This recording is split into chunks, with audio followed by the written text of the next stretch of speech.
ఎంతో మంది కనీసం ఉంది. డాక్టర్ బిఆర్ అంబేద్కర్ గారు ఒకటే విషయం చెప్పారు, ఏదైతే మనకు ఆ రోజుల్లో సమానమైనటువంటి హక్కులు కల్పించారు. రెండో రౌండ్ టేబుల్ సమావేశం జరిగినప్పుడు అంబేద్కర్ తో నలుగురు పోయినప్పుడు కూడా అందరు కూడా ఉన్నప్పుడు కూడా అంబేద్కర్ ఒక విషయం చెప్పాడు. కొంతమంది దగ్గర పోతే విలేకరులు పోతారు, కొంతమంది దగ్గరికి రాత్రి 12, 11 గంటల టైంలో పోతే అసలు ఏం చేస్తున్నారు, ఏ దగ్గర కోసం అయితే వచ్చారు, ఎందుకోసం వచ్చేది అని చెప్పేసి విలేకరులు పోయి అడిగినప్పుడు కూడా ఒక్కొక్క దగ్గర పోతే పడుకుంటారు, ఇంకొక దగ్గర పోతే వీళ్ళే దగ్గర ఏ విధంగా అయితే ముగ్గురు దగ్గర పోయినా కానీ ఏ విధంగా అయితే అవకాశం లేదు. కానీ అంబేద్కర్ మాత్రం ఒక్కడే వెళ్ళుకుంటాడు, నిద్రతో రాస్తా ఉంటాడు. ఎందుకైతే అంటాడు, ఈయన దేశ ప్రజలు నిద్రావస్థలో ఉన్నారు, చీకటత్వంలో ఉన్నారు. చీకటత్వం నుండి వెలుగులోనికి, నిద్రావస్థలో నుంచి ఉన్నదని నిద్ర నుంచి మేల్కోవడానికి నేను నిద్ర లేని రోజులు గడపాల్సిందే అని చెప్పేసి ఆ రోజు డాక్టర్ బిఆర్ అంబేద్కర్ అనే నినాదం ఈ రోజు మనం కూడా రెండో ఉద్యమం జరిగినప్పుడు కూడా కొంతమంది ఓటాకు ఉన్న వాళ్ళకే, కొంతమందికి ఆస్తి ఉన్న వాళ్ళకే ఓటాకు కావాలని చెప్పేసి కొంతమంది అన్నారు, కొంతమంది శిస్తు కట్టే వాళ్ళకి ఓటాకు కావాలని చెప్పేసి కొంతమంది అన్నారు. కానీ డాక్టర్ బిఆర్ అంబేద్కర్ మాత్రం లేచి వైద్యులైన 18 సంవత్సరాలు నిండిన యువకుడికి ఓటు హక్కు కావాల్సింది అని చెప్పేసి ఆ రోజు డాక్టర్ బిఆర్ అంబేద్కర్ కాబట్టి ఈ రోజు మనం ఈ ఓటు హక్కు వినియోగించుకుంటున్నాం. పత్రికల నుంచి ఈ రోజు మనము ఓటు హక్కు వినియోగించుకుంటున్నాం.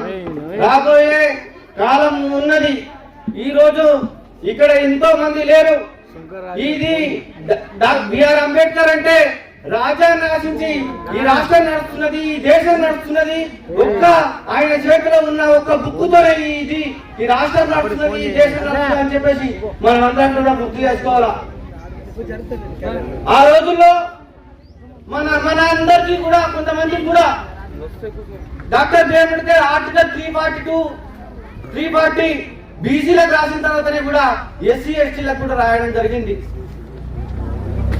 అయితే ఆ రోజుల్లో ఈ దేశానికి మొట్టమొదటి ప్రధానమంత్రి అయినటువంటి పండిట్ జవహర్లాల్ నెహ్రూ కూతురు ఇందిరాగాంధీ కూడా ఈ దేశాన్ని సందర్శిస్తున్న సమయంలో ఒక గుడిలోనికి పోతే కూడా ఆ గుడిలోనికి రానియలేని పరిస్థితి. ఎందుకంటే నువ్వు ఒక విధవరాలివి, ఈ గుడిలోనికి వస్తే ఈ గుడిలోనికి మైల పడుతుంది అని చెప్పేసి ఆ రోజుకి ఇందిరాగాంధీకి అవమానం జరిగితే ఇందిరాగాంధీ కూడా ఒకటే విషయం మాట్లాడుతుంది. ఎందుకంటే ఈ వేదాలు, సంస్కృతులు, సంప్రదాయాలు ఒక స్త్రీని గుడిలోనికి రానియకపోతే ఇదే స్త్రీని అసెంబ్లీలో అడుగుపెట్టించింది రాజ్యాంగం. ఆ రాజ్యాంగం రాసింది డాక్టర్ బిఆర్ అంబేద్కర్ అని చెప్పేసి ఆ రోజు ఇందిరాగాంధీ కూడా అని చెప్పేసి అంటారు. ఈ రోజు మనం ఒకటే అంబేద్కర్ చూస్తున్నాడు, మనం ఒకటే చూస్తున్నాం. వేధించు, సమీకరించు, పోరాడు, ఈ మూడు చూసినట్లయితే బోధించు, సంస్కరించు, పోరాడు, ఈ మూడు చూసినట్లయితే బోధించు అంటే చెప్పు, సమీకరించు అంటే సమాధానం చేయి, లేకపోతే ఒకటే చేయి, పోరాడు అని చెప్పేసి అన్నాడు డాక్టర్ బిఆర్ అంబేద్కర్. ఆ పోరాటం కూడా మనలో చైతన్యం ఉన్నంత వరకు పోరాడుతుందని చెప్పేసి ఈ సభాముఖంగా తెలియజేసుకుంటున్నా. ఓటంటే 100 రూపాయల నోటు కాదురా, ఓటంటే జీపు లీటర్ మందు కాదురా, ఓటంటే కంప్యూటర్ బటన్లు కాదురా, ఓటంటే తెల్ల కాగితం కాదురా. వెనుకటి కాలంలో ఓటు రాజులకే ఉండేనంట, వాళ్ళ కింద బానిసలై అందరూ బతుకురంట. ఆ చీకటి యుగంలోనే అంబేద్కర్ పుట్టెనంట, ఆకలి అవమానాలు భరించి తినంట. బానిస బతికిన్నాళ్ళని బతుకంతా పోరాడి ఓటు హక్కు మనకిచ్చి స్వతంత్రులను చేసిరా. ఓటంటే 100 రూపాయల నోటు కాదురా, ఓటంటే చిల్పులికరు మందు కాదురా. అంబేద్కర్ ఒక వేతం చూపెడతాను మనకు, నువ్వే నీతోనైతుంది, నువ్వే వేయాలా అని చెప్పేసి ఒకటే నువ్వు బయటకు ఎందుకు చూపెట్టావు మనందరం కూడా చేసుకోవాలా. ఇదే రోడ్డు పంట పోతాం, ఓటేస్తాం, ఓటు పైసలు ఇస్తే వాళ్ళకు ఓటేస్తాం. అది కాదు సమస్య. ఇదో వాడు అంబేద్కర్ ఒకటి చూపెట్టాడు, నీతోనే అవుతుంది. పోతూ మన కథలన్న కూడా ఒక విషయం చెప్పాడు.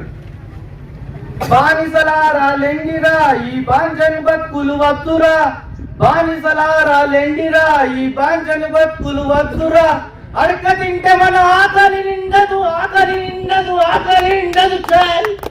బుద్ధి గుంజుకుందామురో, బుద్ధి గుంజుకుందామురో, బానిసలారా లెండిరా ఈ బాంచను బతుకులు వద్దురా. ఓ నా జన్మనిచ్చిన తల్లి, ఈరోజు ఈ సభకు వచ్చినటువంటి, నేను ఎక్కువ మాట్లాడుకోలేదు, ఈ సభకు వచ్చినటువంటి అందరికి 134వ జన్మదినం సందర్భంగా అందరికి ధన్యవాదాలు తెలియజేసుకుంటూ నాకు ఈ అవకాశం ఇచ్చినందుకు ధన్యవాదాలు తెలియజేసుకుంటాను. ఇంకెవరైనా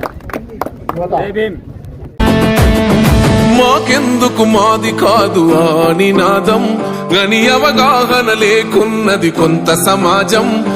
రాజ్యాంగం ప్రతిఫలాలు పొందుతూ జనం, అది అంటేందని అడిగే అవివేకుల దేశం.